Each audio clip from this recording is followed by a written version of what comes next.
Good afternoon, students. Today we are going to start our class with the decolonization in Africa. Now,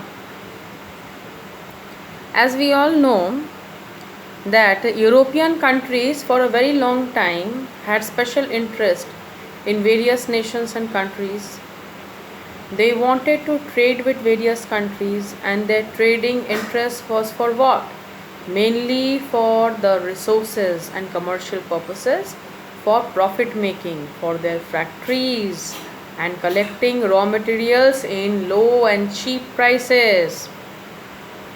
But in Africa, there was special interest as Britishers played a great importance for controlling the Gold Coast and the rubber. These were the producing materials in Africa, which was of main demand for the Britishers. As during the scramble for Africa in the 19th century, Britain and France had the largest holdings in Africa. But Germany, Spain, Italy, Belgium, and Portugal had also colonies there. As a result of colonialism, Africa lost not only its sovereignty but also its natural resources like gold and rubber. For this, British government increasingly intervened in the affairs of the coastal Africa. In 1821, the British government took control of the Gold Coast possession from a private African company of merchants. In 1844, Fante, the most numerous of the coastal people, very rigid, strong, but they also signed the agreement with the Britishers, and thus Britishers got the permission for the colonial status of the coast, and very freely they can trade from these regions. So this became the legal stepping stone to the colonial status for the coastal areas. As Ashantis who lived in central Ghana led a number of incursions which threatened the commercial interests of Britain. The British forces fought a number of battles with them, and ultimately the Ashantis state lost power and prestige. In the Gold Coast 1920s, Britain introduced indirect rule to traditional authorities. During the Second World War, the British African colonies fought for the Allies against the Axis powers. In the Atlantic Charter, it was mentioned that there was one provision for the autonomy to the imperial colonies. After the Second World War, the US and the African colonies put pressure on Britain to abide by the terms of the Atlantic Charter. When Churchill introduced Charter to the Parliament, he purposely mistranslated the colonies recently captured countries like Germany in order to get it passed. After the Second World War, what happened? African nationalism spread rapidly. It started to spread like wildfire. The people of Africa, especially the students, the young generation, they started to understand the problem, the crisis which Africa was facing after getting education from USA. They were very well enlightened with the fact that they are getting deprived of their special rights, their actual rights, for which they have to fight. They have to create a movement. Thus started the beginning of the national movement. So in the Gold Coast in 1920s, when Britain introduced indirect rule to traditional authorities, opposition of nationalists began. During 1940s, the movement gained momentum for independence, and after police opened fire in Accra, the capital of Ghana. On what? On thus mere simple ex-servicemen people had gone with the petitions to the offices of the governor, and on the way they were openly fired. Open fire was done by the police. And during this time, Joseph Danquin and other leading nationalists founded the United Gold Coast Convention in August 1947 and invited Kwame Nkrumah to lead the campaign for representative self-government. But Nkrumah and Danquah were ultimately arrested and jailed after the troops fired on the demonstrators and a riot erupted. Riot was erupted there. Huge national movement has started. People had become wild to attain independence. The ultimate target was to remove colonialism and get independence. That was the ultimate target of the people now. So now in this situation, in 1949, the Convention of People's Party (CPP), led by Nkrumah, organized workers and farmers for the first time in a mass movement for independence. A new constitution was proposed by Nkrumah, and thus it was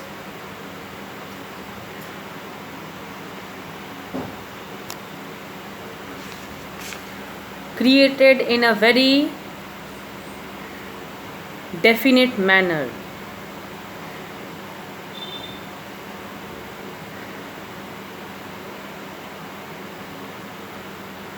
Thus, in this situation, what happened?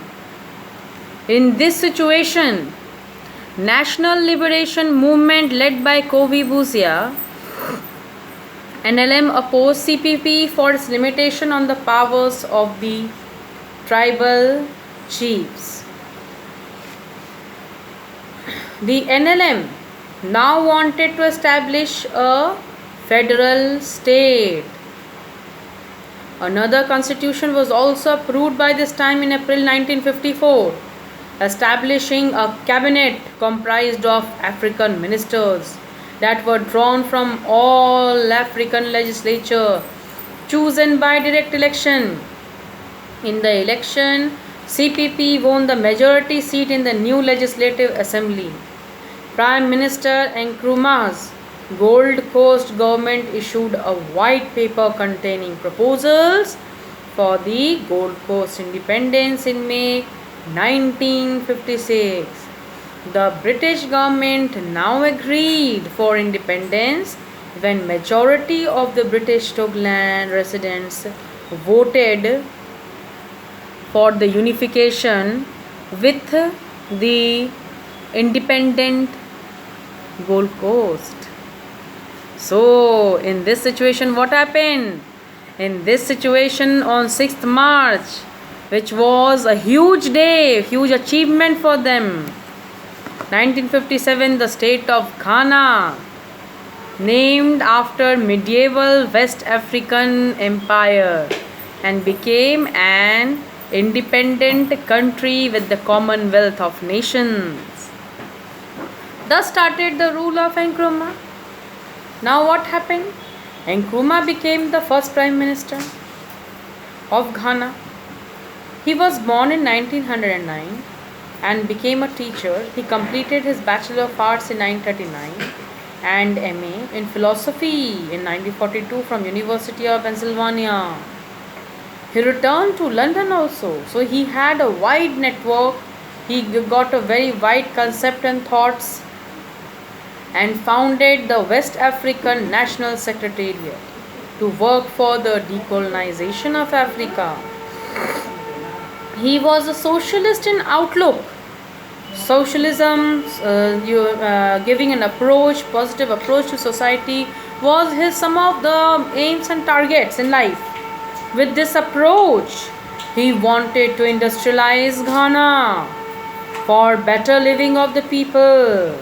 He wanted to do something good and positive for the people and make the country rich and powerful. As a leader of the government, Nkrumah faced a number of challenges. First, to learn how to govern. Second, how to unify.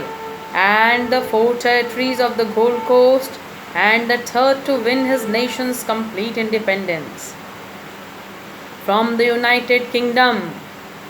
Thus, Nkrumah was now successful at all the three goals. What he got?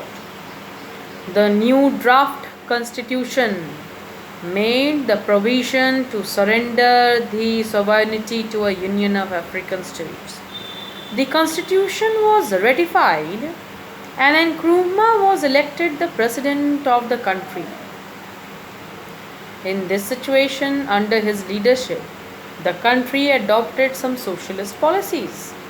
He created a welfare system, main export of Ghana, which was cocoa, and its production doubled. Forestry, fishing, and cattle breeding expanded rapidly. Country's modest deposits of gold and bauxite were effectively exploited. A dam on Volta River was also constructed to provide water for irrigation, and hydroelectric power also, producing enough electricity for the people. Thus, the government funds were also spent for the village projects, in which the village people built roads and schools. Free health care and education was introduced. Nkrumah was gained the prestige internationally. He strongly supported the Pan-African movement. He also supported the Organization of African Unity, which was set up in 1963 for maintaining foreign links with the USSR and China. Why was Nkrumah overthrown? Nkrumah tried to introduce industrialization, but in what situation? The situation of the financial crisis the people of that nation were facing. In that situation, he started to industrialize very quickly, and thus huge amount of capitals from abroad, hoping to balance the budget. From increased exports, he reasoned that if Ghana escaped the colonial trade system by reducing the dependence on foreign capital, technology, and material goods, it could become truly independent. But a sudden fall of prices of cocoa in the world market left the country with a huge balance of payments, with deficit. Thus, he was criticized that too much money had been wasted on unnecessary projects.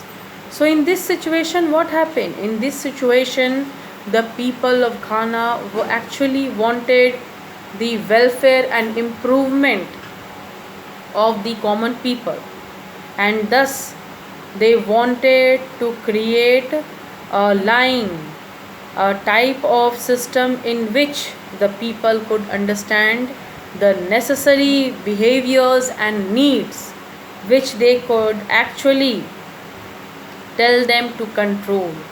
They also wanted the people to come and to join and also to make the nation powerful and strong, but actually this did not happen.